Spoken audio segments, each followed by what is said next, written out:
Assalamualaikum warahmatullahi wabarakatuh. Perkenalkan, nama saya Winda Nurul Aziza Lubis, NIM 0301191016. Baiklah, di sini saya akan menjelaskan video tentang strategi dakwah Nabi Muhammad di Madinah. Yang pertama yaitu langkah-langkah awal dakwah Nabi Muhammad di Madinah. Nabi Muhammad SAW tiba di kota Madinah tahun 622 Masehi. Kehadiran Nabi Muhammad dan umat Islam di kota Madinah menandai zaman baru bagi perjalanan dakwah Islam.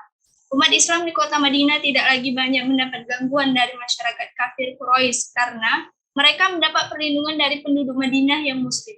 Dengan diterima Nabi Muhammad SAW dan umat Islam oleh masyarakat Madinah, maka Nabi Muhammad SAW memberikan gelar kepada umat Islam Madinah dengan sebutan kaum Ansor, yaitu kelompok masyarakat yang menjadi penolong, sementara umat Islam yang datang dari Mekah diberi nama kaum Muhajirin. Hijrah Nabi Muhammad SAW merupakan cara membangun masyarakat baru sesuai ajaran Islam.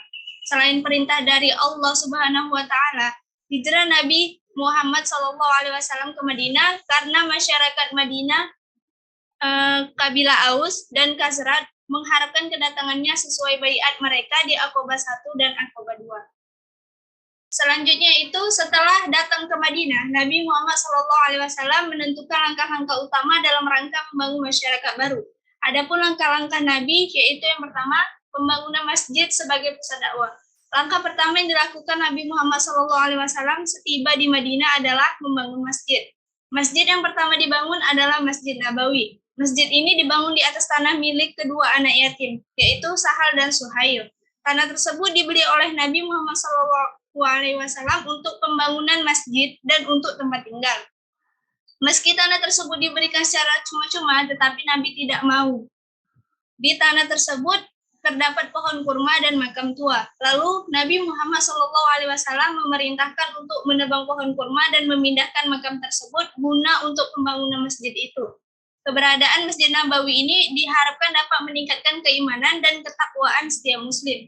Selain itu, fungsi Masjid Nabawi ini sebagai pusat kegiatan dakwah, pendidikan, dan pengajaran keagamaan, tempat pengadilan berbagai perkara yang muncul di masyarakat, musyawarah, dan lain sebagainya.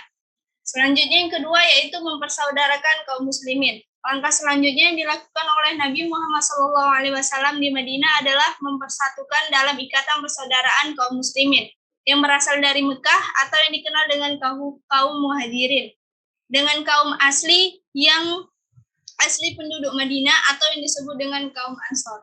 Dengan persaudaraan tersebut, Nabi Muhammad SAW telah menciptakan suatu persaudaraan baru, yaitu persaudaraan berdasarkan iman atau agama, yang menggantikan persaudaraan yang berdasarkan darah. Yang ketiga, perjanjian dengan masyarakat Yahudi Madinah.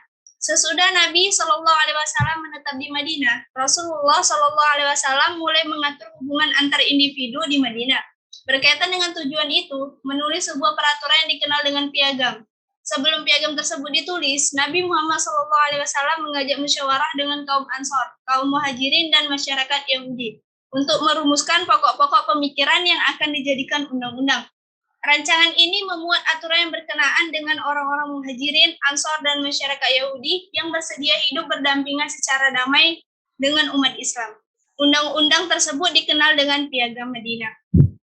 Piagam tersebut merupakan sebuah bukti bagaimana Islam mengayomi semua umat manusia, termasuk non-muslim, karena Islam memang rahmatan lil alamin. Dan piagam tersebut memuat posisi Nabi Muhammad SAW semakin tinggi dan dihormati di semua lapisan masyarakat. Jika ada persoalan yang tidak dapat diselesaikan oleh musyawarah, maka diserahkan kepada keadilan dan kebijaksanaan Nabi Muhammad SAW. Kondisi tersebut menunjukkan beliau menjadi pemimpin tertinggi di Madinah dan berhak membuat peraturan baik untuk kepentingan sosial maupun kepentingan negara.